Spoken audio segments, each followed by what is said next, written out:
Today we just concluded a Black History performance with Mr. Morton's fourth grade class and my second grade class. This is the culmination of a unit where students compiled reports, we did a map of the Underground Railroad, we memorized Martin Luther King Jr.'s speech, and then we were able to perform what we learned to the audience today. And I've seen the promised land. I may not get there with you, but I want you to know tonight that we as a people will get to the promised land.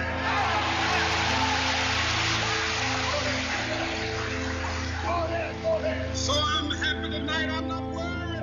I mean, there's a saying, that history always, repeats itself, and everything. And so it's just a very important thing for us to understand. And I personally feel that in order for us to understand where we're going, we really have to understand and develop an appreciation of where we've been. And it's funny, you mentioned the students actually memorized their parts, and that was an essential part of the process because all along we told them this is a very, very important event in history. And it's so important that it is important enough for you to actually commit it to memory. He helped Black people. He wanted people to have rights and freedom. And he just wanted people to be free, everybody. The important thing about Black History Month is that they led freedom to Black and white men.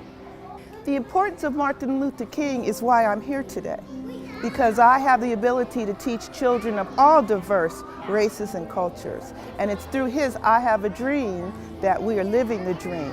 And the dream was so important to him that he died for his dream, but we are still living the benefits of the dream. In every hamlet, from every state and every city, we will be able to speed up that day when all of God's children, Black men and white men, Jews and Gentiles, Protestants and Catholics, will be able to join hands and sing in the words of the old Negro spiritual, free at last, free at last.